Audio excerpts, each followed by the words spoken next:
C'est le ton de l'information. Mesdames, Messieurs, bonjour et bienvenue sur les antennes de For You Télévision Africa. La première partie de ce bulletin d'information, vous le savez, c'est ça en langue anglaise avec vous, Dix Nabissi. Bon après-midi, Bala. Good day, ladies and gentlemen. Thank you immensely for joining us. We debut this English segment with COP27, which is ongoing in Sharm el-Sheikh, Egypt, to talk deforestation, where close to 25 countries attending the COP27 climate summit that debuted on Monday in Sharm el-Sheikh, Egypt, have launched a group to hold each other accountable for a pledge to end deforestation by 2030, announcing billions of dollars in additional financing for the efforts. The rest of the story is in the following reports. At the first meeting of the Forest and Climate Leaders Partnership, close to 25 countries attending the COP27 climate conference that debuted on Monday in Egypt have launched a group to hold each other accountable for a pledge to end deforestation by 2030, announcing billions of dollars in additional financing for the efforts. The Leaders Partnership, chaired by the United States and Ghana, takes place a year after more than 140 leaders promised at COP26 to end deforestation by the end of the decade. According to records, the progress has been patchy since the last meeting, with only a few countries worldwide instituting more aggressive policies on deforestation and financing. A new group, which includes Japan, Pakistan, the United Kingdom and others, accounts for roughly 35% of the world's forests and aims to meet twice a year to track the progress. COP26 President Alok Sharma said in a statement, I quote, "This partnership is a critical next step to collectively deliver on this promise and help keep the goal of limiting global warming to 1.5 degrees Celsius alive." We stay to still talk a COP27. This time around we are moving down the southern part of Africa, when Namibia said at the COP27 summit on Tuesday that it had secured over 540 million euros, approximately $544 million in climate finance from the Dutch government and the European Investment Bank. The rest of the story you shall listen in this report. Namibia revealed that the COP27 summit taking place in Sharm el-Sheikh, Egypt, on Tuesday that it had secured over 540 million euros, approximately $544 million, in climate finance from the Dutch government and the European Investment Bank. With the dream of positioning itself as a renewable energy hub in Africa, Namibia, one of the world's sunniest and least densely populated countries, intends to produce green hydrogen. The Dutch grant is from infrastructure funding vehicle Invest International, while the facility from the European Investment Bank is to build green hydrogen and renewable energy projects in the Southern African country. President Hage Geingob highlighted the funds represented the largest amount of concessionary finance to combat the effects of global warming that his country has incurred to date. To crown it all, Namibia signed the Memorandum of Understanding with the European Union on Tuesday on renewable hydrogen and rare raw materials. In May, the European Union's energy strategy set a goal of importing at least 10 million tons of green hydrogen by 2030, with another 10 million tons to be produced within the bloc. We move away from the climate change summit and now talk the Democratic Republic of Congo and Rwandan tensions, where Democratic Republic of Congo's fighter jet has violated a Rwandan airspace, what government revealed on Monday. Rwanda has called the act as a provocation from the part of the Congolese government. Listen to the details in this report.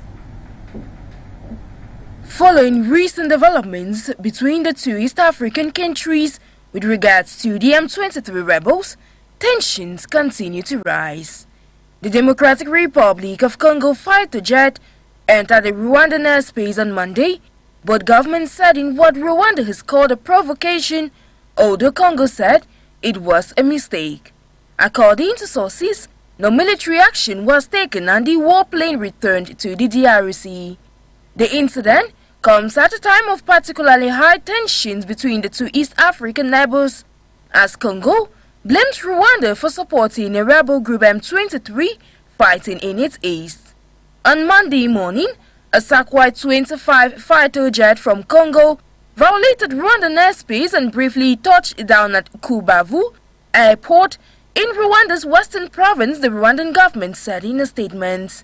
The Congolese government revealed in a statement the plane was unarmed and accidentally entered the Rwandan airspace while on a reconnaissance mission near the border.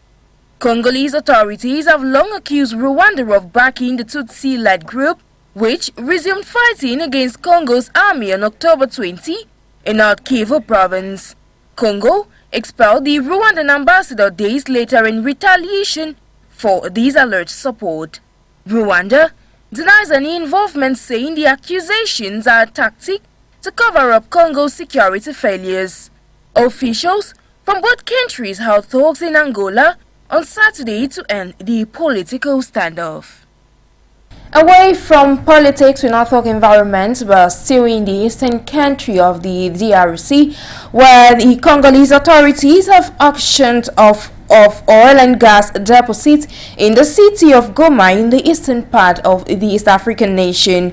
A very controversial project according to sources, because some of the gas and oil blocks cross protected areas and natural parks. The worried and angry populations went down to the streets to demonstrate to this environmental resort taken by the Congolese government. The rest of the story is with you, Fotso. Emergency Congo climate, environmental education is now. Except that could be read on the placards of many Congolese who invaded the street of Goma in the east of the country to testify their frustration bowl. The latter are worried because the government had just auctioned off oil and gas deposit in the region. One of the gas blocks is on Lake Kivu, which could have devastating consequences on the environment. Populations, they do not see the benefits they could derive from this exploitation. We the people want to understand what we are going to gain when the exploitation starts. For example, gas in the lake, oil in the park, how would this help us? We know there is oil in the park, but that won't help us. The authorities justify this project by economic imperatives, while environmentalists see it as a potential ecological disaster that would jeopardize the Congo Basin rainforest. We want to invest a lot more in renewable energies and abandon fossil fuels, and that will allow communities to live, to invest in the land, and to live from their fishing while contributing to the state budget. And I think it's much more foreign politicians and multinationals will win because, as you know, the process started a long time ago. It's been since 1960 in Mwanda. There is the exploitation of oil. What do the population of Mwanda gain in all this? It's poverty, it's exclusion, and impoverishment in relation to their land. An alternative, according to the NGOs, will be to develop tourism, which will be more beneficial to the environment and to the populations, especially when we know that a major fund with a view to stopping deforestation by 2030 has just been set up by all 25 countries taking part in the United Nations Climate Conference in Sharm el-Sheikh, Egypt. To wrap up these English segments, we now talk investment, where we're taking you to Gabon, where an economic prospecting mission from the Indian Economic Trade Organization, the IETO, has been in Libreville since November 4, 2022. In search of new business locations or destinations and prospects, the delegation led by Dr. Asid Iqbal benefited from an inverse Gabon session on sectors of interest such as mining, agro-industry and fishing. The rest of the story with you, Fotso. The National Investment Promotion Agency MP Gabon opened its doors on 4th November to members of the Indian organization IETO prospecting in Gabon. For a mission that will last until November 9, this business trip, which follows Gabon participation in the 70th conclave of Enzigbang, India-Africa last July in New Delhi, India aims to engage and establish business relations with Gabon, increase the Indian presence in Gabon and strengthen bilateral cooperation between the two states. The business climate in Gabon, the priority sectors for Indian investment, namely mining, agro-industry and fishing, and the legal framework to be developed to boost trade between India and Gabon were at the center of the exchanges. For the Director General of MP Gabon, Gisela Mwanza Mboma, the members of the IETO who stay in Libreville aim to open discussion with the various sector leaders on the opportunities presented by the latter in New Delhi, particularly in the mining sector, health and fishing. As a reminder, the Indian Economic Trade Organization is an independent, impartial and non-governmental organization not linked to particular interest. India and Gabon have maintained warm and friendly relations since the pre-independence era of Gabon. Bilateral trade between the two countries reached $1.12 billion in 2021-2022, and this country is the second export destination Gabonese. Ladies and gentlemen, that report on Gabon investment put a stop to this English segment of this news, this bilingual news. I've been Jix Nabisi. The second segment is with you by la bonne après-midi. Good day to you, Jix Nabissé. Donc pour cette seconde partie en langue française, nous débutons donc du côté du Mali où justement nous parlons donc d'insécurité. Appel donc à la désobéissance civile du côté de Gao pour donc dénoncer l'insécurité qui prend de plus en plus de l'ampleur de ce côté. Toutes les forces vives de la ville de Gao ont donc déclenché une grève générale. C'était le mardi 8 novembre 2020. Elle est donc marquée par la fermeture des services publics et même privés et l'arrêt également de tous les transports. Une grève générale que certains habitants qualifient même des désobéissances civiles vise justement à interpeller le gouvernement sur la mise en place d'une nouvelle riposte sécuritaire afin bien sûr de permettre aux populations de vaguer tranquillement à leurs différentes occupations. Et dans ce reportage, Nguéné revient avec plus de précision. La mesure a pris effet ce mardi 8 novembre 2022 et constitue un avertissement avant de nouvelles actions préviennent les principales centrales syndicales du Mali. Ces dernières précisent que cette opération de désobéissance civile vise à dénoncer l'insécurité grandissante dans le septentrion, surfant sur les populations qui devraient jouer un rôle majeur. Durant 48 heures, le document co-signé par les représentants des trois principales syndicales du pays dont l'Union nationale des travailleurs du Mali prévoit une paralysie de l'administration locale, la fermeture des boutiques et marchés, ainsi qu'une circulation fortement réduite.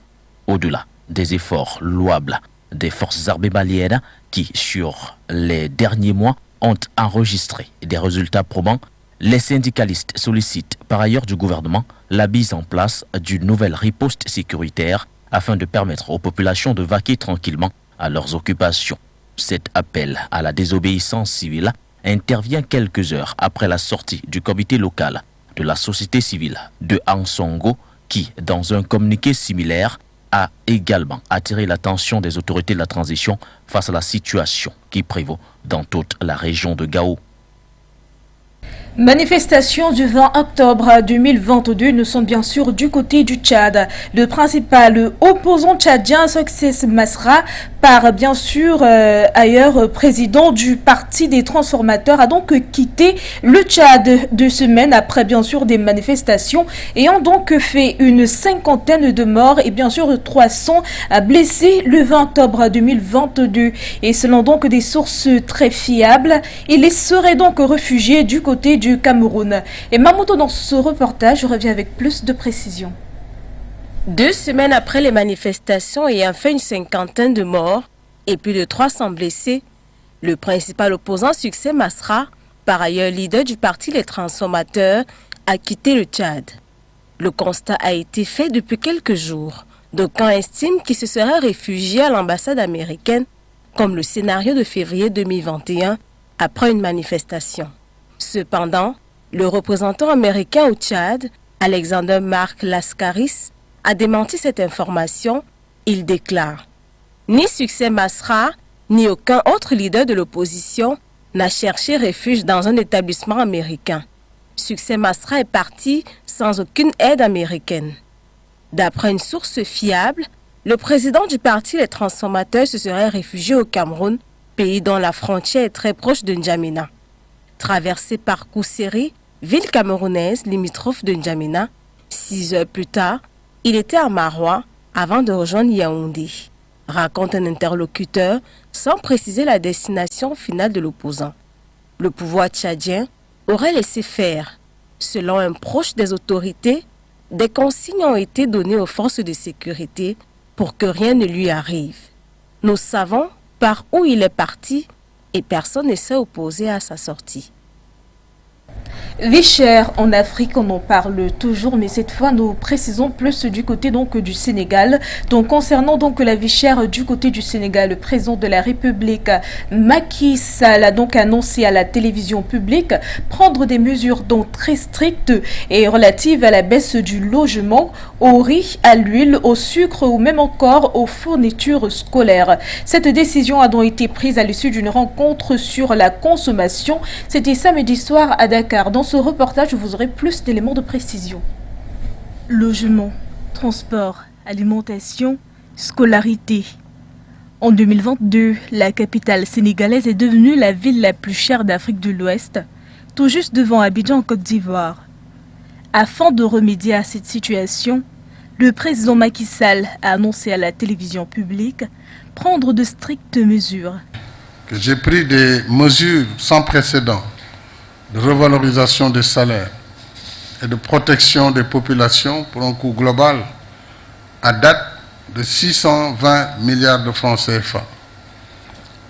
Répartis, comme on le sait, 120 milliards pour la prise en charge de la revalorisation de la rémunération des agents publics, 300 milliards pour les subventions à l'énergie à la fin septembre 2022, qui concernaient l'électricité, le carburant et le gaz, 43 milliards 400 pour les cash transferts et 157 milliards de renonciation de recettes fiscales et de soutien direct au prix des denrées de première nécessité comme le blé, le maïs, le sucre, l'huile.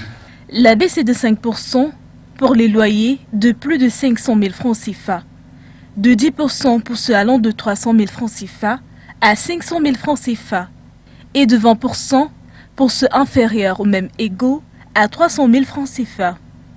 Cette dernière catégorie concerne la plus grande partie des ménages au Sénégal où le salaire minimum est d'environ 75 €. En outre, un dispositif de régulation du loyer ainsi qu'une nouvelle recommandation fixant les conditions d'accès et d'exercice des activités de transaction, de gestion et d'intermédiation vont également entrer en vigueur très prochainement, a précisé le président Macky Sall. Concernant l'alimentation de bétail, le numéro 1 sénégalais a également touché quelques mots au gouvernement. J'ai par ailleurs indiqué au gouvernement l'urgence de consentir des efforts supplémentaires pour faciliter l'accès à l'aliment de bétail et de volaille aux éleveurs et aux acteurs de la filière avicole. Mesdames et messieurs, la sécurisation des approvisionnements du pays. 10 arrêtés seront pris et les prix seront appliqués d'ici mercredi ou jeudi, a déclaré le ministre du Commerce, Abdou Karim Fofana. Mais rappelons cependant qu'en 2014, le Parlement sénégalais avait adopté une loi pour alléger les charges des locataires les plus pauvres. Le texte mettait en place une réduction obligatoire de 29% des loyers inférieurs à 150 000 francs CFA, mais cependant, elle n'avait pas été suivie de l'effet escompté. Aujourd'hui, la population sénégalaise espère vivement que les nouvelles mesures prises seront donc appliquées. 27e conférence des Nations Unies sur le climat, les pays africains réclament plus de moyens. Les représentants du continent africain présents à la COP 27 en Égypte plaident donc pour une enveloppe plus coriace, ceci pour donc permettre à l'Afrique lourdement frappée par le réchauffement climatique de mieux lutter contre ce fléau. Ce qu'on peut donc retenir de cette deuxième journée qui a eu lieu bien sûr récemment en conclave destiné à sauver la planète, c'est contenu dans ce reportage que signe Assam Zili. À la tribune de la COP27 à Sharm el-Sheikh en Égypte le 7 novembre, un discours celui d'Antonio Guterres, le secrétaire général de l'ONU. L'humanité a le choix, coopérer ou périr. Des propos chocs du chef de l'ONU qui rappelle l'impératif moral qui incombe les nations présentes à la COP27 à agir conjointement pour l'avenir de la planète. Il s'agit soit d'un pacte de solidarité climatique, soit d'un pacte de suicide collectif, a déclaré Antonio Guterres, ajoutant notamment que les deux plus grandes économies, les États-Unis et la Chine, ont la responsabilité particulière d'unir leurs efforts pour faire de ce pacte une réalité. C'est notre seul espoir d'atteindre nos objectifs. Aucun pays n'est à l'abri de la crise climatique et les catastrophes naturelles cette année 2022 l'ont encore rappelé. Aux États-Unis, l'ouragan Ian, l'été en Europe, fut le plus chaud en 500 ans. Un tiers du Pakistan a été inondé et la sécheresse et les inondations records ont été enregistrées en Afrique. Selon Antonio Guterres, le pacte proposé verrait tous les pays déployer des efforts supplémentaires pour réduire les émissions de gaz à effet de serre et les nations riches ainsi que les institutions financières internationales fournir une assistance aux économies émergentes. Le pacte viserait aussi à mettre fin à la dépendance aux combustibles fossiles et à la construction de centrales au charbon et à fournir une énergie durable pour tous. La conférence des Nations Unies pour le climat serait-elle un rendez-vous annuel découlant irrémédiablement sur des pactes adoptés et jamais implémentés? La charte de Paris sur le climat de 2015 ou encore le pacte de Glasgow lors de la COP26 tendent à le prouver, tant les mesures prises peinent encore aujourd'hui à être implémentées. Signé Kwechu, et justement vous l'avez donc remarqué dans cet élément, Antonio Guterres invitait bien sûr les Nations Unies présents à la COP 27 donc à signer un pacte de solidarité climatique.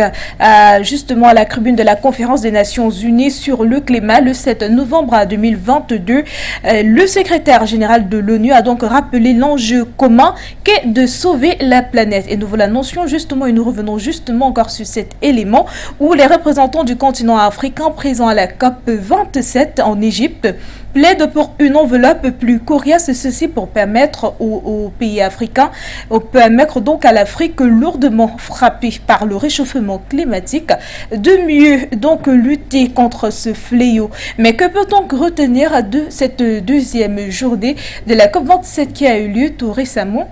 Élément de réponse dans cet élément que signe Assam Zili. À la tribune de la COP27 à Sharm el-Sheikh en Égypte le 7 novembre, un discours celui d'Antonio Guterres, le secrétaire général de l'ONU. L'humanité a le choix, coopérer ou périr.